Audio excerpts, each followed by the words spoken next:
Hey, what's up, you guys? Bringing a new action figure review to you, and this is not a new figure, so don't mistake that. It's an old figure, but it's a figure I've been after for a very long time. And just never got around to getting him, but I got him now. Dang nabbit, doggone it.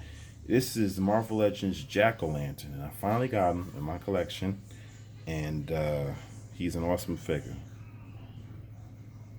I'm very happy to have him in my collection, and he's sort of an obscure character, but quite a few people know who he is. But there's still people who don't know who he is, so that's why I say he's kind of obscure because not a lot of people know who he is. So,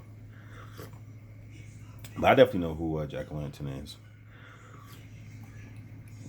I think the first comic book I seen him come into in the older comics was the Amazing Spider-Man. So, and that he was wearing an older costume in that one, but this is a more modern take on Jack O' Lantern, and I guess this is the most recent version that Marvel Legends has made and come up with. I don't think they're going to come up with a more updated version of Jack O' Lantern. Not anytime soon. Maybe years down the line. I don't know how many years. Maybe a couple. Maybe one. Maybe 5, 10. Who knows? But this is the most recent iteration of Jack O' Lantern. So let's get into the review and get a take a closer look at him. And here's Mr. Jack O' Lantern standing upright. He's standing up. Took him off the display stand. He still has his broom. Now I am missing his other accessory. He comes with this fiery broom that I have in his hand, but also he comes with a hook, like a hook like weapon that he holds. But I got him for like less than $10 off eBay, so I did ask the seller, and the seller said that he didn't have that accessory, so there's nothing I can really do about it. So I don't have it. Maybe I can buy it loose off eBay if somebody ever sells it. Maybe I might do that. But for the time being, I don't have that weapon, so I only have his broom accessory that he flies around on, ironically. So I really like the way he looks. Love his head sculpt. So let's take a closer look at him. So his head sculpt is great. You got the flame effects on the eyes there. You got the pumpkin shaped head. You got the open mouth, the pumpkin teeth. You got the flames in the back of his head. Really awesome. Really, really awesome. Nice details. Nice details here. Nice black matte finish. That's how his costume is supposed to look. Got the nice belt there. Details. He got like bombs here. Things like that. He is a human being, even though he doesn't look human, but he is a human being. You got the accessories there. Belt, all that, pockets, accessories in there that he's holding, and black matte finish, wrinkles in the pants, nice knees, boots, nice detail in there. So it's not a whole lot of paint to speak of. And then you have his broom accessory here that he's holding with the flame effect. So I guess I could use this as a weapon for him in my display, and also use it for him to, fly on. So yeah, so his head is really, really, really good. Really, really, really good. So I do appreciate that. So articulation, unfortunately you can't really you can move his head a little bit, but he cannot look up at all. Not at all. You get a little slight head pivoting, but no real attitude. Left and to the right. Joints are very nice and stiff, just the way I like it. His arms can go out that much. Full rotation with that ratchety clanking sound. Upper bicep swivel. Double jointed elbows. And rotation, but no butterfly joint. So this is an older body anyway, so no butterfly joint.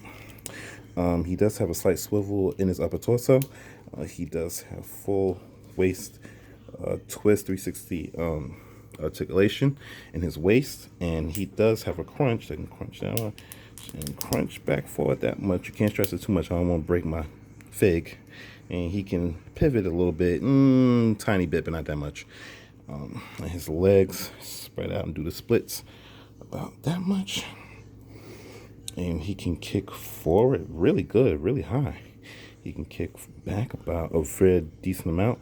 He does have an upper thigh cut and rotation.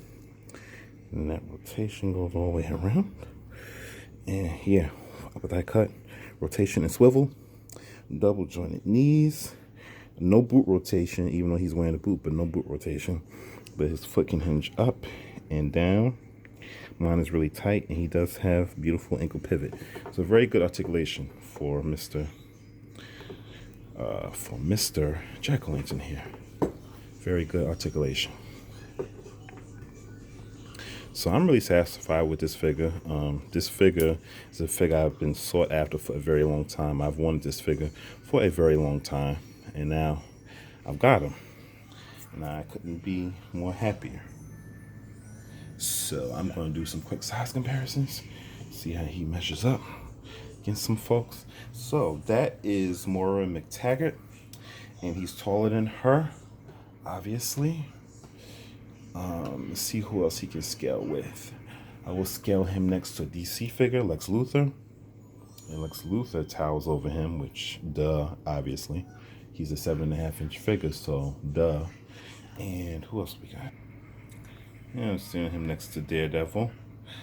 And he is taller than Daredevil, ironically. And he is taller than his other Marvel counterpart, Spidey.